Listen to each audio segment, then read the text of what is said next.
PM Narendra Modi के सामने ये हैं सबसे बड़ी 6 चुनौतियां। अब इन ऐतिहासिक फैसलों का क्या होगा? प्रधानमंत्री नरेंद्र मोदी ने लगातार तीसरी बार इस शीर्ष पद की शपथ लेकर एक इतिहास रच दिया है। लेकिन अब यहीं से उनकी अग्नि परीक्षा शुरू हो गई है।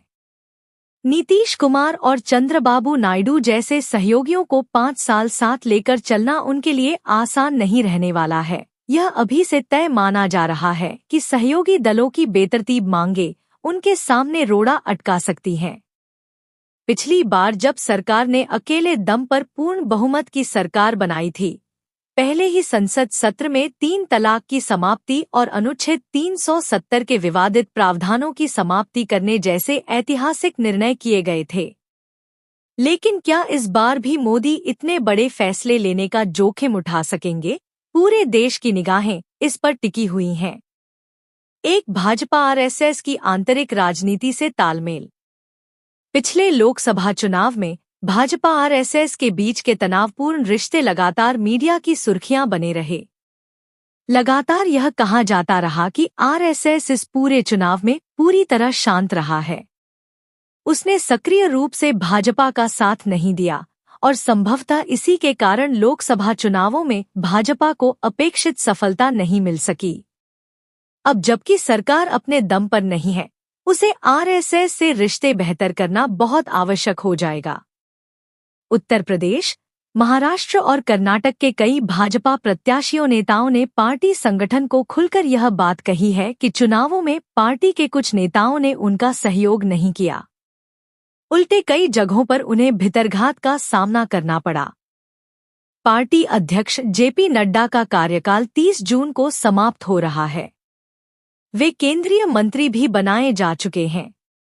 ऐसे में भाजपा को नए अध्यक्ष की भी तलाश है।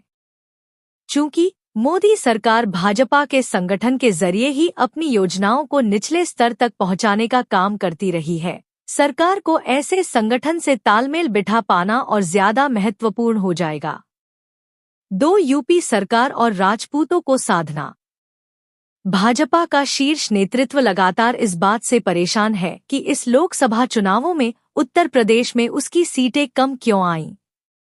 उत्तर प्रदेश, मध्य प्रदेश और गुजरात के बाद भाजपा के तीसरे सबसे मजबूत गढ़ के रूप में उभरा था। लेकिन कांग्रेस और समाजवादी पार्टी के गठबंधन ने उसका खेल खराब कर दिया।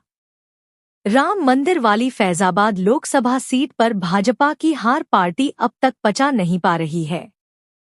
इसके लिए कहीं यूपी सरकार की भाजपा संगठन में तालमेल में कमी को जिम्मेदार बताया गया, तो कहीं राजपूत समुदाय की भाजपा से नाराजगी को सबसे बड़ी वजह बताया गया। यूपी के महत्व को देखते हुए सरकार इसको नजरअंदाज नहीं कर सकती। इसलिए नई सरकार के लिए यूपी सरकार और संगठन में आपसी तालमेल बेहतर करना बड़ी चुनौती साबित होने वाला है। 3, आर्थिक चुनौतियां। मोदी घोषणा कर चुके हैं कि तीसरे कार्यकाल में वे देश को दुनिया की तीसरी सबसे बड़ी अर्थव्यवस्था बनाने की कोशिश करेंगे।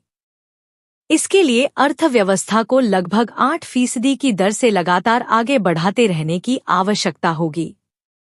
इसके लिए सरकार एक बार फिर मूलभूत ढांचे में भारी निवेश का अर्थव्यवस्था को मजबूत बनाने का अपना पुराना फॉर्मूला अपनाएगी। इससे ज्यादा संख्या में रोजगार सृजन करने के साथ साथ 50 मूल उद्योगों को गति देने में भी मदद मिलेगी। सरकार इसकी शुरुआत भारी संख्या में प्रधानमंत्री आवास योजना के अंतर्गत घरों के निर्माण से कर सकती है। यह ग्रामीण क्षेत्रों के साथ साथ शहरी इलाकों में भी रोजगार पैदा करने में सहायक होगा। लोगों के हाथों में पैसा पहुंचेगा तो घरेलू वस्तुओं की खपत को बढ़ाने में भी मदद मिलेगी। 4, इन बड़े फैसलों का क्या होगा? इसके साथ ही एक देश, एक चुनाव और पूरे देश में समान नागरिक संहिता लागू करने को भी पिछली सरकार ने अपनी प्राथमिकता बताई थी। चुनावों के दौरान भी मोदी शाह लगातार इस बात को उठाते रहे थे। चंद्रबाबू नायडू और नीतीश कुमार की बैसाखियों पर टिकी इस सरकार में वे अपने इन इरादों को पूरा करने में कितना सफल हो पाएंगे, यह देखने वाली बात होगी। हालांकि राजनीतिक विश्लेषकों का मानना है कि नीतीश नायडू ने जिस तरह सरकार को साथ देने का भरोसा दिया है, इस बात की संभावना कम ही है कि वे सरकार की राह रोकने की कोशिश करेंगे। लेकिन घरेलू राजनीति और अगले साल ही बिहार में होने वाले विधानसभा चुनावों के दबाव में ये फैसले तब तक के लिए टाले अवश्य जा सकते हैं। 5 इन चुनावों में जीत या हार से पड़ेगा असर।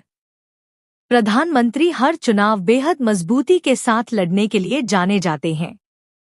इसी साल के सितंबर-अक्टूबर माह में हरियाणा और महाराष्ट्र विधानसभाओं के चुनाव होने हैं। झारखंड में भी नवंबर से दिसंबर माह में चुनाव होने हैं। सर्वोच्च न्यायालय के आदेश को ध्यान में रखते हुए जम्मू कश्मीर में भी सितंबर माह के करीब चुनाव कराए जा सकते हैं। अगले वर्ष की शुरुआत में ही दिल्ली विधानसभा के भी चुनाव होने हैं। दिल्ली को छोड़कर इनमें से ज्यादातर राज्यों में पिछले लोकसभा चुनावों की तुलना में इस बार एनडीए भाजपा का प्रदर्शन खराब रहा है। विधानसभाओं के चुनाव प्रमुख तौर पर राज्यों के स्थानीय मुद्दों पर होते हैं और इसे राष्ट्रीय राजनीति का असली प्रतिबिंब भी नहीं माना जाता। लेकिन इसके बाद भी यदि भाजपा एनडीए विधानसभा चुनावों में इन राज्यों में बेहतर प्रदर्शन करती है तो इससे प्रधानमंत्री नरेंद्र मोदी की मजबूत होती छवि से जोड़कर देखा जाएगा। लेकिन यदि भाजपा का प्रदर्शन खराब रहता है तो विपक्ष इसे मोदी की छवि से जोड़कर दिखाने की कोशिश करेगा। इस तरह इन चुनावों में जीत हासिल करना प्रधानमंत्री के लिए एक चुनौती साबित होने वाला है। 6 अंतर्राष्ट्रीय राजनीति का दबाव। चीन से भारत के रिश्ते लगातार दबाव में हैं। चीन लगातार अरुणाचल सिक्किम में आक्रामक रुख अपना रहा है। पाकिस्तान, नेपाल, भूटान और बांग्लादेश से उसकी लगातार नजदीकी बढ़ रही है। यह नजदीकी भारत के व्यापार और सुरक्षा को प्रभावित करने वाली है। यही कारण है कि चीन की बढ़ती दखल भारत के लिए परेशानी का सबब बनी हुई है। अमेरिका चीन के बीच बढ़ती तल्खी में भारत के लिए अपनी भूमिका का सही चयन करना भी बहुत महत्वपूर्ण होने वाला है। मोदी 3.0 में अंतर्राष्ट्रीय स्तर पर भारत की सही रणनीतिक पोजीशन लेना भी सरकार के लिए एक चुनौती भरा काम साबित होने वाला है।